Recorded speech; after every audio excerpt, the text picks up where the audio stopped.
Hey everybody, I just wanted to do a quick video before our next assignment, sensation and perception. That's the next assignment 3 that we're working on. This past week we discussed quite a bit and you researched about the brain and the specific areas of the brain. So now we're going to look a little more in depth about the brain and what goes on. A few things that you kind of want to know about is what's the difference between sensation and perception. Sometimes in psychology you hear about top-down processing or bottom-up processing. Perception is that top-down processing. It kind of, if you think about it, it starts in the brain. It's what we perceive, what we know, what we understand. So that's the top-down processing. Sensation is bottom-up processing. So it's kind of more what we feel. And then we begin to feel things and it goes up into our brain. So that's a good way to think about the way top-down, bottom-up works. We talk about thresholds, difference thresholds, absolute thresholds, thinking about those major sensory systems that we have. Our skin is our largest organ. Vestibular, we are vestibular and kind of what we feel and what we touch, that's huge. But if you think about how much area of the brain that takes up, it's actually minimal. So, when that area of the brain is injured, how much does that impact people physically throughout their body? And then, when we think about perception, how do we organize things? How do we interpret it? So sensation, how much information are we, how much information are we putting in? We are constantly receiving, we're understanding, converting, and transmitting information from the outside. We don't even realize that we're doing this most of the time. Right now, you're hearing my voice, you're watching the TV, but I'm sitting here and I can kind of hear the cars going by. I hear my, son and my husband downstairs playing. Hopefully, you guys don't. But there's lots of information that I am still receiving. I can feel myself sitting here on the couch. I can feel my laptop in my lap. So there's so many things that we're still kind of going on with this information. And sometimes people, can't handle all that input. Some people need a lot of input. So there's always that process going on. And so these are the sensory systems that we were talking about quite a bit. When we talk about psychology, a lot of these, if you happen to have kids or you work in the health field, when we think about a lot of these areas, when we think about taste, we sometimes have speech language pathologists that might work with us.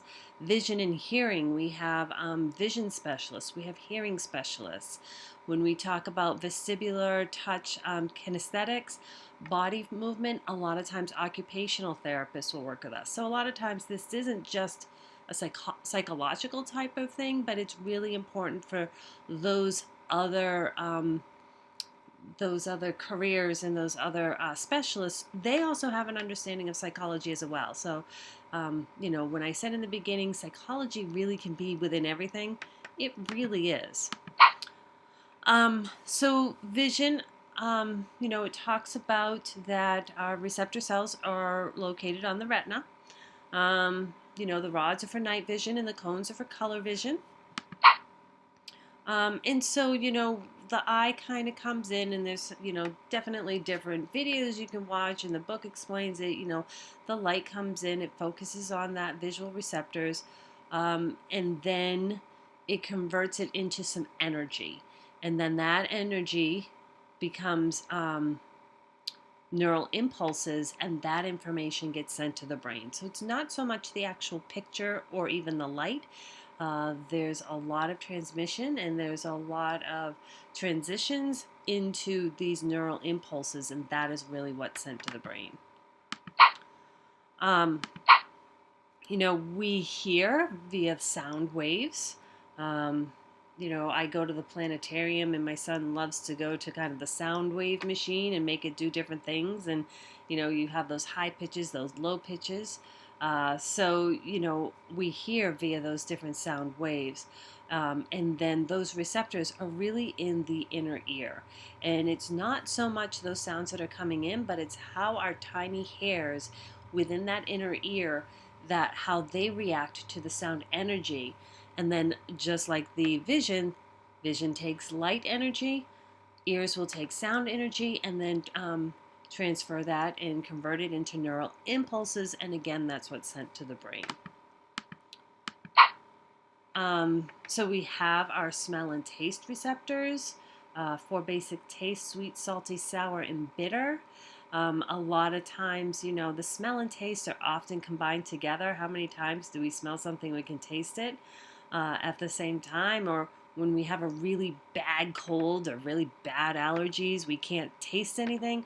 A lot of times, these two senses are connected to one another. So when we talk about our body senses, we have our vestibular sense, which is our really sense of balance.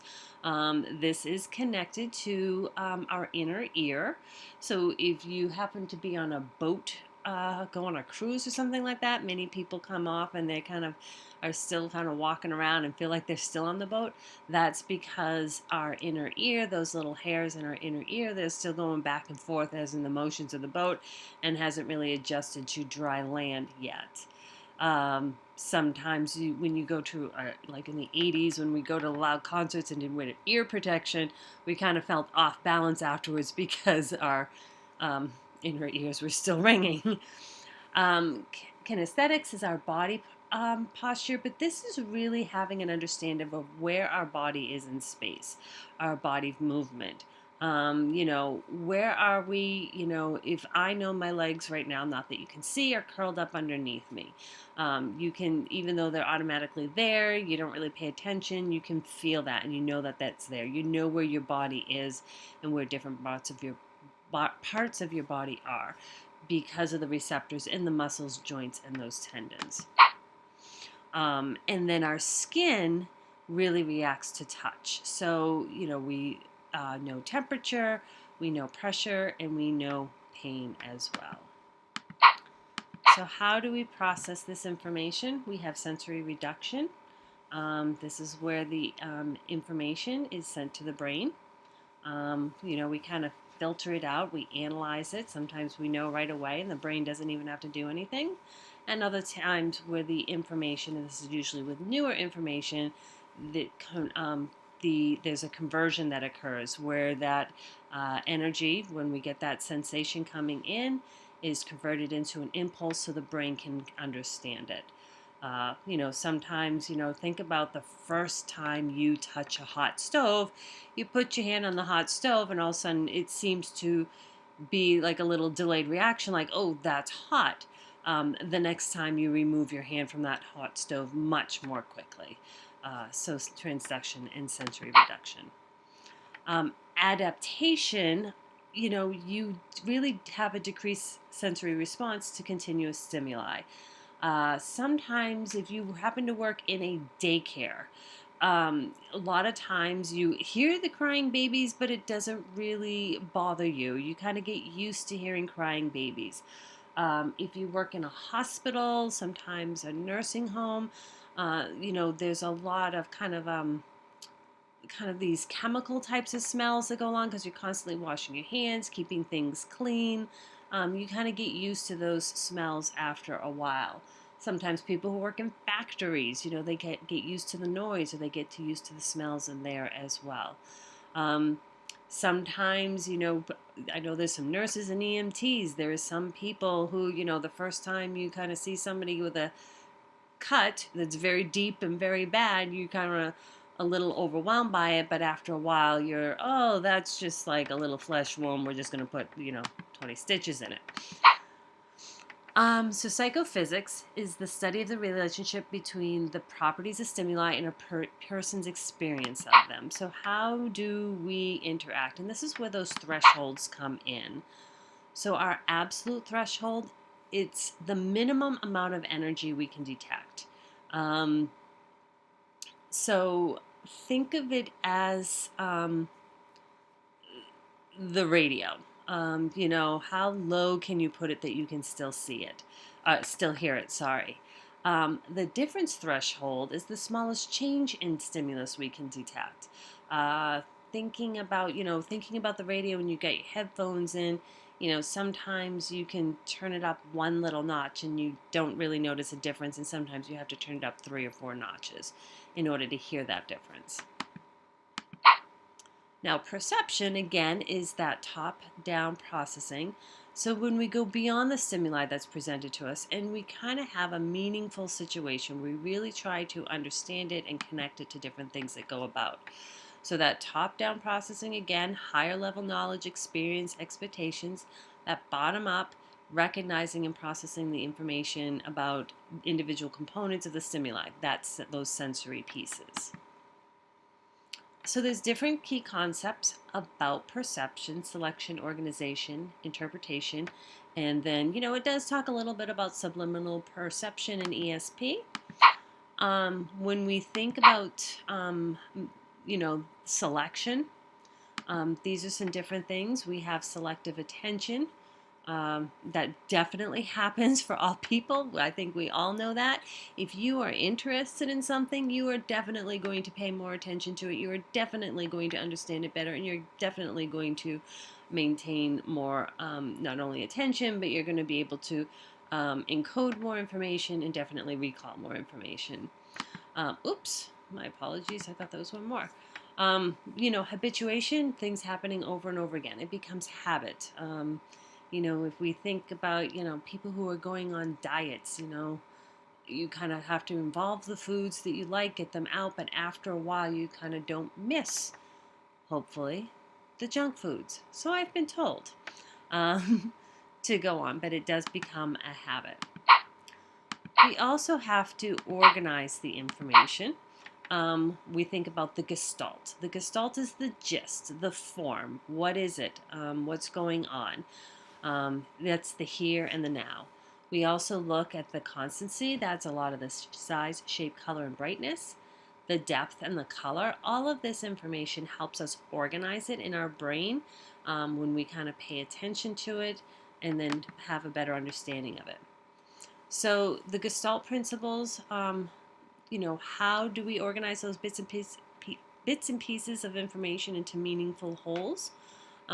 Thinking of puzzles, a lot of times, sometimes people put like one piece together, but sometimes you try to take pieces and group it together to get kind of a bigger piece of the puzzle.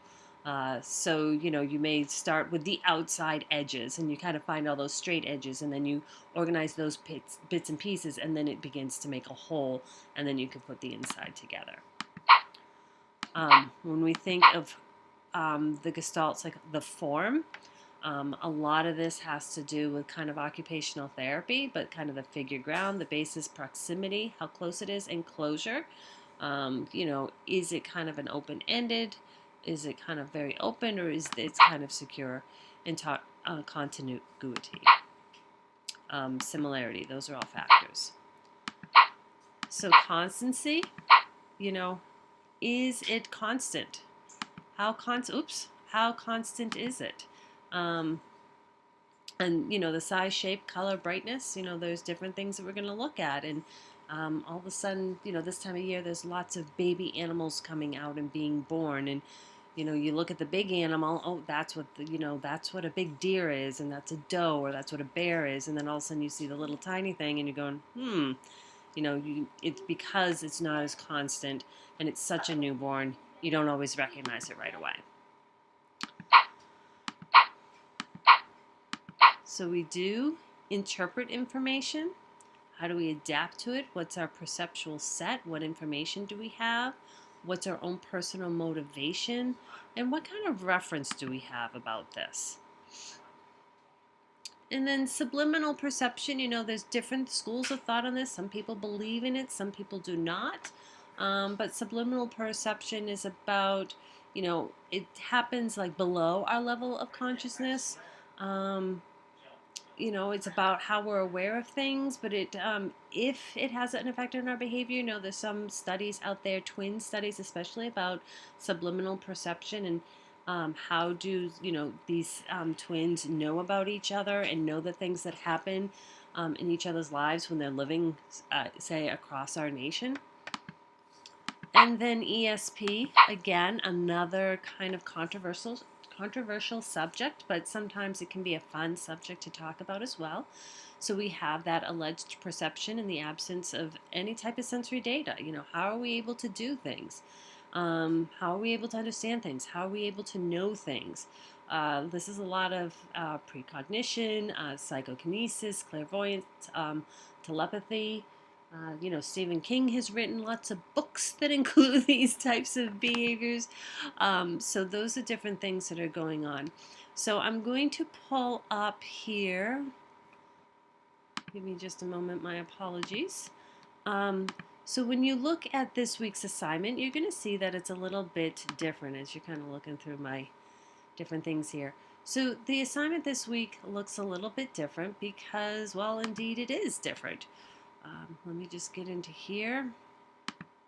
You're actually going to have two choices this week, and sometimes I like to do that because, well, it gives you kind of something a little bit interesting. So when you look at assignment number 3, that I come right here, and mine may look a little different than yours. So you see here you have two choices, option A and option B. So option A is you're kind of blindfolding yourself so you can't see. You're also plugging your nose. And so then you're going to have somebody feed you. And so, and then kind of do like a little experiment. How is it going? See if you can recognize the flavor. See if you can understand what it is. See if unplugging your nose helps at all. Then finally taking off the blindfold. So you really want to, as part of the research, kind of have some fun with this. And you can definitely, do it to other people too. I think it's great that you experience it yourself, but see kind of how other people react, how their sensation and perception goes on with an activity like this. But part of your research, again, this is kind of a lot of kind of based on your personal experience, but you're going to want to tie in. The bulk of your paper should, again, be your research. So how do you determine food without what food is without smell or sight? At what point did you identify it? In talking about the analyze the relationship between taste and smell and taste and sight. What's going on? We talked a little bit about those receptors. If you kind of were very timid, where in your mouth were you holding the food? Because you don't know what's coming in. Hopefully the person is nice. Um, so, I told in this, in the instructions, tell them to be nice, but they may not be. But if you have it on the front end of your tongue, what taste receptors are right there on the front of your tongue versus the back of your tongue? So thinking of it that way.